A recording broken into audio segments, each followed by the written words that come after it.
श्री हरि का विराट रूप देखकर माता से स्तुति भी नहीं हो रही थी। वह डर गई कि मैंने कैसे जगत पिता परमात्मा को अपना पुत्र स्वरूप मान लिया। श्री हरि ने माता को बहुत प्रकार से समझाया और कहा, हे माता सुनो, यह बात कहीं पर किसी से कहना नहीं। फिर कौशल्या जी ने बार बार हाथ जोड़कर विनय किया कि हे प्रभु, मुझे आपकी माया कभी छल ना पाए। उसके बाद भगवान ने बहुत सारी बाल लीलाएं की और अपने सेवकों को अत्यंत आनंद दिया। और कुछ समय बीतने पर चारों भाई बड़े होकर सारे कुटुंबियों को सुख देने वाले हुए। और तब गुरुजी ने चारों भाइयों का चूड़ा कर्म संस्कार किया। ब्राह्मणों ने बहुत सी दक्षिणा पाई। चारों सुंदर राजकुमार बड़े ही मनोहर चरित्र करते थे। जो मन वचन और कर्म से अगोचर हैं, वही प्रभु दशरथ जी के आंगन की शोभा बढ़ा रहे थे।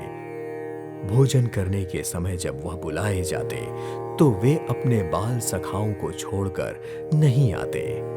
कौशल्या जी जब बुलाने जाती तब प्रभु ठुमक ठुमक कर भागते थे।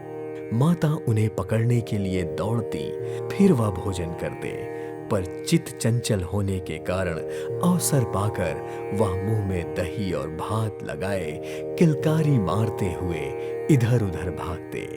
श्री रामचंद्र जी की बहुत ही सरल, भोली और सुंदर मनभावनी बाल लीलाओं का सरस्वती, शेष जी, शिव जी और वेदों ने गान किया है। जैसे ही सारे भाई कुमारावस्था को प्राप्त हुए, वैसे ही गुरु, पिता और माता ने उनका यज्ञोपवीत संस्कार कर दिया। श्री रघुनाथ जी भाइयों सहित गुरु के घर विद्या अर्जन के लिए गए और थोड़े ही समय में उन्होंने सारी विद्याओं को सीख लिया।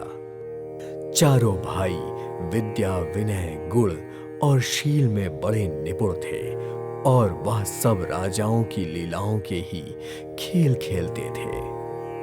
हाथों में बाण, धनुष उन्हें बहुत ही शोभा देते थे। उनका रूप देखते ही जड़ चेतन सब मोहित हो जाते थे। वे सारे भाई जिस गली में खेलते हुए निकलते, उन गलियों के सभी स्त्री पुरुष उनको देखकर स्नेह से ठिठक कर रह जाते थे।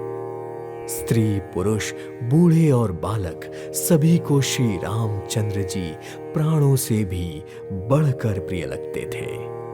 श्री रामचंद्र जी भाइयों और मित्रों को अपने साथ में ले लेते और नित्य वन में जाकर शिकार करते और मन को पवित्र करके मृगों को मारते और प्रतिदिन उन्हें लाकर अपने पिता राजा दशरथ को दिखाते। जो मृग श्री राम जी के बाणों से मर जाते, वे शरीर छोड़कर देवलोक चले जाते थे। श्री रामचंद्र जी अपने छोटे भाइयों और सखाओं के साथ भोजन करते और माता पिता की आज्ञा का पालन करते। जिस प्रकार से नगर के लोग सुखी हों, कृपा निधान श्री रामचंद्र जी वही लीला करते। वे हृदय से वेद पुराण सुनते और फिर स्वयं छोटे भाइयों को समझाते। श्री रघुनाथ जी प्रातः काल उठकर माता पिता और गुरु के सामने अपना मस्तक नवाते और उनसे आज्ञा लेकर नगर का काम करते। उनका चरित्र देखकर पिता दशरथ मन में बहुत हर्षित होते। जो व्यापक, इच्छा रहित और निर्गुण है तथा जिनका ना नाम है ना रूप, वही भगवान भक्तों के लिए अनेकों प्रकार के अनुपम और अलौकिक चरित्र कर रहे थे। यह सब चरित्र मैंने गाकर बखान किया है। अब आगे की कथा मन लगाकर सुनो।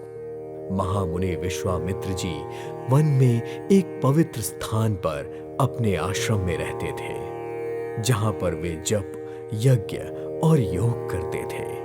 परंतु वह मारीच और सुबाहु राक्षस से बहुत डरते थे। उन्हें यज्ञ करते देखते ही राक्षस वहां दौड़कर आ जाते थे और उपद्रव मचाते, जिसके कारण मुनि बहुत दुखी थे। महामुनि विश्वामित्र के मन में चिंता हो गई कि ये पापी राक्षस भगवान के मारे बिना नहीं मरेंगे। तब उन्होंने विचार किया कि प्रभु ने पृथ्वी का भार हरने के लिए अवतार लिया है, क्यों ना इसी बहाने मैं वहां जाकर उनके चरणों का दर्शन करूं और विनती करके उन दोनों भाइयों को ले आऊं। जो ज्ञान, वैराग्य और सब गुणों के धाम हैं, उन प्रभु को मैं नेत्र भरकर देख भी लूंगा। बहुत प्रकार के मनोरथ करते हुए उन्होंने सरयू जी के जल में स्नान किया।